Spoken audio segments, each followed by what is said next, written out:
एक ऐसा अनाथ बच्चा जिसे पूरी दुनिया ठुकरा देती है और उसे एक काफी स्ट्रॉन्ग डीमन पालता है और अपनी सारी नॉलेज इस बच्चे के अंदर ट्रांसफॉर्म कर देता है, जिससे ये आगे चलकर डीमन लॉर्ड आर्मी में एक काफी खतरनाक कमांडर बन जाता है और उन सभी को ऐसे लीड करता है जैसे कि आज तक किसी ने भी नहीं किया। यहाँ तक कि इसकी पावर्स इतनी हाई लेवल की होती है कि ये उन्हें छुपा कर रखता है और कोई भी इसके बारे में नहीं जानता, यहाँ तक कि डीमन लॉर्ड भी नहीं। लेकिन इस कहानी में एक ट्विस्ट है कि ये बंदा एक इंसान है और डीमन लॉर्ड आर्मी को सर्व करता है और ये अपनी ह्यूमन आइडेंटिटी को छुपाने के लिए एक मास्क का यूज करता है और इस सच्चाई के बारे में ना तो डीमन लॉर्ड जानते हैं और ना ही बाकी के डीमंस। तो भाई सच में ये एनिमी काफी इंटरेस्टिंग होने वाली है, तो अपना थोड़ा सा टाइम निकाल कर इस एनिमी को जरूर से वॉच करना और हाँ, वीडियो को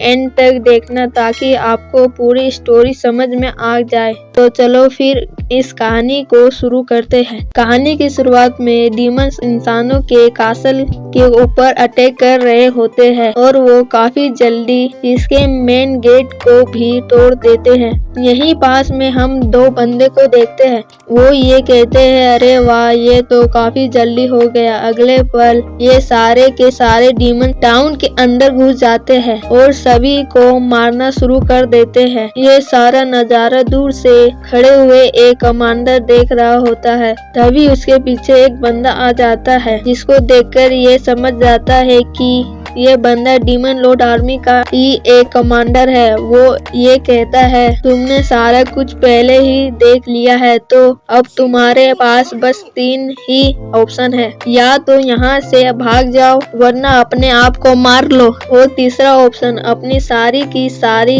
टेरिटरी को हमारे हवाले कर दो, वो भी चुपचाप। तुम्हें क्या लगता है कि मैं तुम्हारी बातों में आ जाऊंगा? ये बोलने के बाद वह बंदा इसके ऊपर अटैक कर देता है। मैं ये जानता ही था कि तुम ऐसा ही करोगे, और वो अपने पावर्स का इस्तेमाल करके इस बंदे को जान से मार देता है। अब वो अपने साथी से ये कहता है, तुम एक काम करो, इस बंदे की सारी चोटों को हील कर दो और साथ में बाहर जो भी घायल है उनकी भी। जिसके बाद ये कमांडर विंडो के पास आकर एक बैरियर को एक्टिवेट कर देता है और जैसे ही ये बाहर देखता है तो वो ये नोटिस करता है कि सारी की सारी वॉर ओवर हो चुकी है। पर ये सारा कुछ देखकर इस बंदे को काफी गिल्ट फील हो रहा होता है। वो ये कहता है कि मैंने ये सारा कुछ किया, लेकिन मैं ये करना नहीं चाहता। सभी को ऐसा लगता है कि मैं एक डीमन हूँ, लेकिन जैसे ही वो मास्क उतारता है तो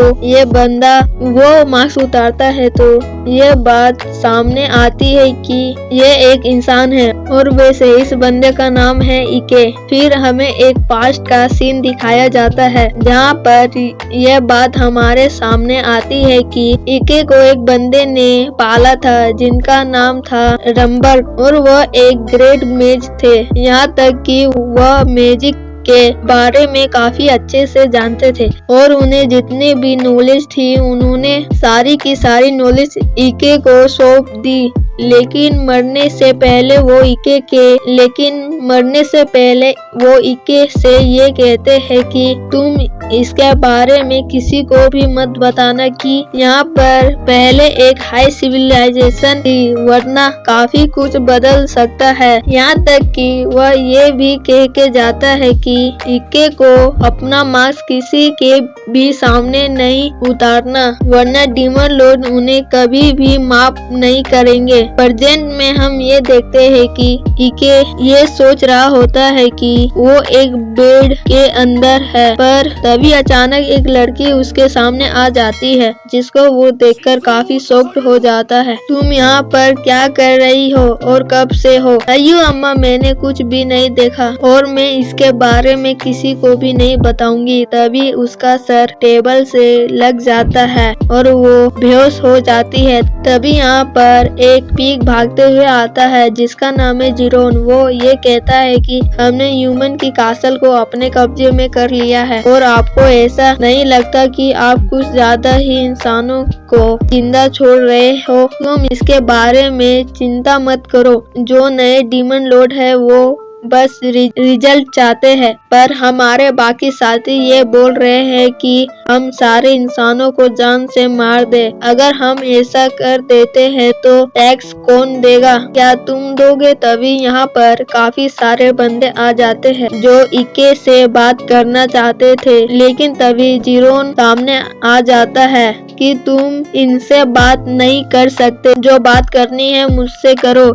जिसके बाद ये सारे टैक्स को लेकर बातें कर रहे होते हैं। इके उनसे कहता है कि तुम्हें बस उतना ही टैक्स देना है जितना कि तुम पहले दिया करते थे। ये सुनने के बाद सारे लोग काफी खुश हो जाते हैं, लेकिन एक बात याद रखना, अगर तुमने डीमन लॉर्ड की आर्मी से गद्दारी की तो तुम सारे जान से मारे जा सकते हो और ये पहली और आखिरी वार्निंग है। ये सुनते ही इन सभी की फट जाती है, लेकिन तभी इके यहाँ से टेलीपोर्ट हो जाता है और जहाँ पर वो आता है इसके पीछे एक काफी बड़ा गोलम होता है जो कि उसे देखते ही उसके ऊपर अटैक करना शुरू कर देता है, पर इके भी उसके सारे अटैक से बड़े आराम से बच रहा होता है और अपने पावर्स का इस्तेमाल करके उसे एक ही झटके में खत्म कर देता है। अरे वाह, तुम्हें देखकर यकीन नहीं हो रहा कि तुम वही छोटे बच्चे हो जो कि पहले अपने ग्रैंडफादर के पीछे छुपा करते थे, लेकिन आज तुम काफी स्ट्रॉन्ग हो चुके हो।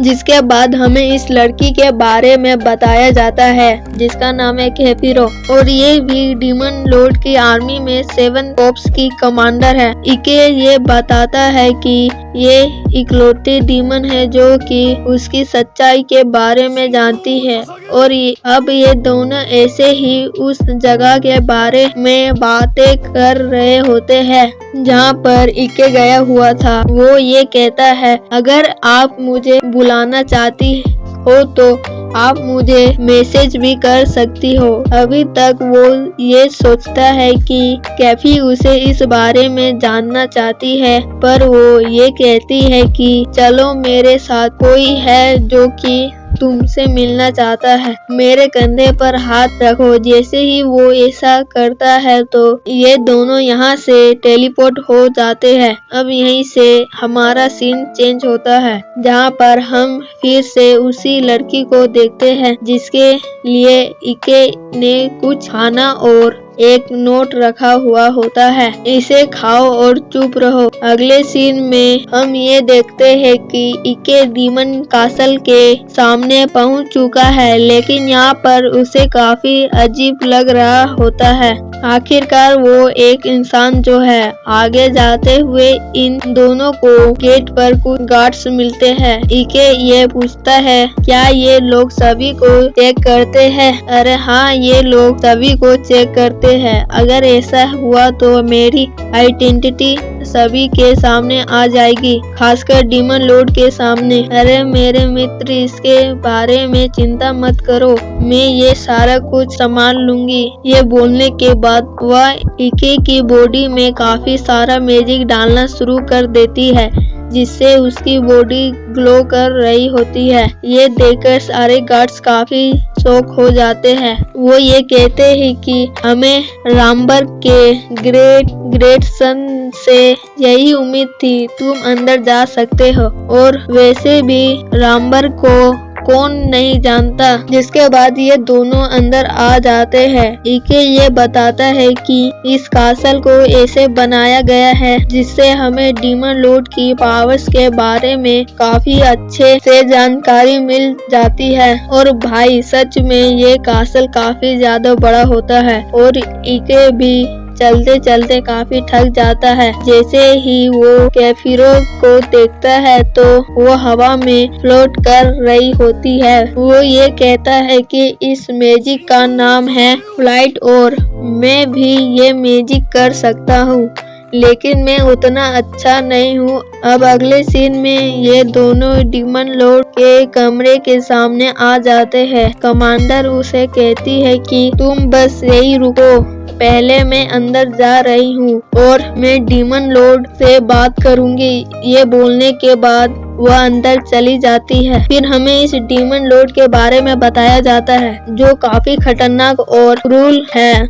इके ये बताता है कि ये वाला डीमन लॉर्ड काफी खतरनाक है और किसी को भी उसकी एबिलिटी के तौर पर जज करता है, और जो बंदा इस डीमन लॉर्ड को सबसे अच्छा लगता है ये उसे अच्छे से यूज करता है, चाहे फिर उस बंदे के अंदर मैजिक हो या फिर नहीं। इके भी ये सोचता है कि ये मेरा अभी पहली बार है जब मैं एक डीमन लॉर्ड से मिलने वाला हूँ। तभी कमांडर यहाँ पर आ जाती है, तुम अंदर आ सकते हो। पर जैसे ही इके अंदर आता है तो वो ये देखता है कि ये डीमन लॉर्ड एक लड़की है। वो ये कहती है कि तुमने उस एरिया को एक ही हफ्ते में कैप्चर कर लिया है, तुम तो सच में काफी कमाल के हो। मैंने बस वैसा किया जैसा मुझे ऑर्डर दिया गया था।